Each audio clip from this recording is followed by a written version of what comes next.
हे बघा, मला इथे असं दिसतंय, ही जी रीडिंग आहे ना ती कलेक्टिव्ह रीडिंग आहे.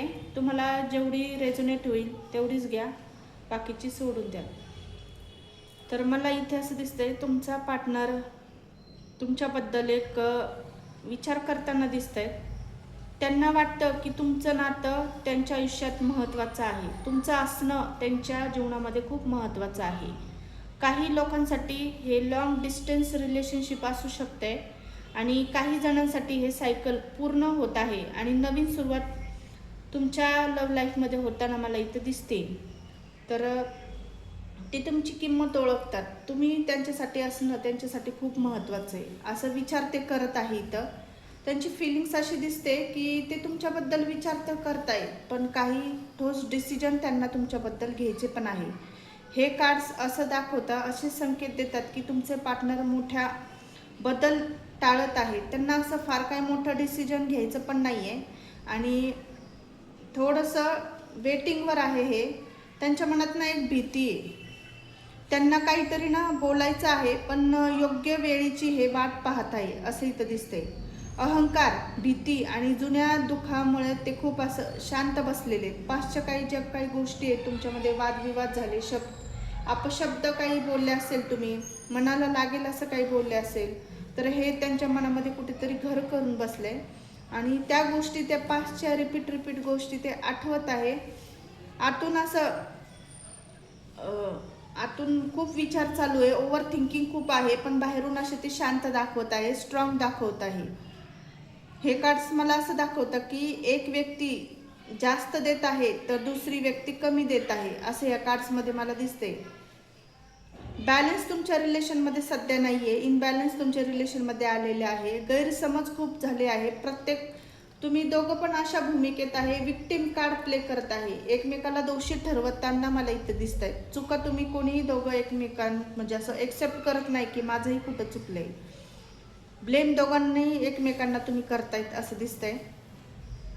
काही लोकांसाठी इथे ना आर्थिक ताण किंवा जबाबदारी देखील या नात्यावर परिणाम करत आहे असं दिसते. तुमच्या पार्टनरच्या लाईफमध्ये काही आर्थिक गोष्टीचं पण ताण आहे, प्रॉब्लेम्स पण चालू आहेत असं पण इथं दिसतंय. त्याचं देखील ह्यांना टेन्शन आहे.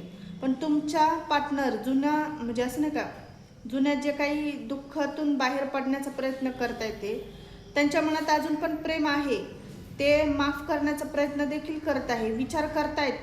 जर ब्रेकअप किंवा सेपरेशन असेल तुमचं, तर ते पूर्णपणे मूव ऑन झालेले दिसत नाही आहे. इथं तुमची आठवण त्यांना अजून पण त्यांच्या मनामध्ये येते, त्यांना तुमची आठवण येते.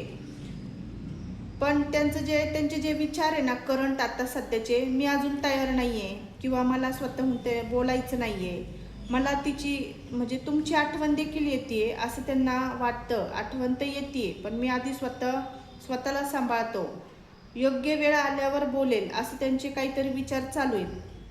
हे नातं त्यांना संपवायचं नाही आहे, कुठेतरी त्यांनी स्वतःला होल्ड केलेलं दिसतंय. अजूनही ते इमोशनल कनेक्शन फील करतात तुमच्याबरोबर, तुमची आठवण येते. काही जणां पार्टनरच्या मध्ये मला दिसतंय की पश्चाताप देखील होते. काही चुकीचे हे वागले असतील, बोलले असतील, तर त्यांचं देखील त्यांना पश्चाताप होताना इथं दिसतंय. पण सध्या स्वतःच्या परिस्थितीत अडकलेले हे जास्त दिसतंय. कम्युनिकेशन तुमचं उशिरा होऊ शकतंय, पण सध्या हे ह्यांच्याच विचारात कुठेतरी अटकलेले दिसत आहेत असं मला दिसतंय. हे नातं पूर्णपणे संपलेलं दिसत नाहीये. एनर्जी पण मला सांगते तुमच्यात अजून खूप काही बाकी आहे. तुमच्या डेस्टिनीमध्ये हे आहे आणि ह्यांच्या डेस्टिनीमध्ये तुम्ही आहे. हे डिवाइन कनेक्शन जास्त दिसतंय मला. Soulmate energy, twin flame energy अशी जास्त दिसते मला. ही एनर्जी जी आहे ना सध्या तुमच्यामध्ये जे काही चालू आहे, ती एनर्जी हिलिंगकडे जाते असं दाखवते हे कार्ड. जुने गैरसमज दूर होण्याची शक्यता जास्त दिसते, पण नात्यासाठी दोघांनीही संयम ठेवणं गरजेचं आहे असं हे कार्ड्स मला दाखवत आहे. जे तुमच्यासाठी आहे ते योग्य वेळी तुमच्याकडे परत येईल आणि घाबरू नका.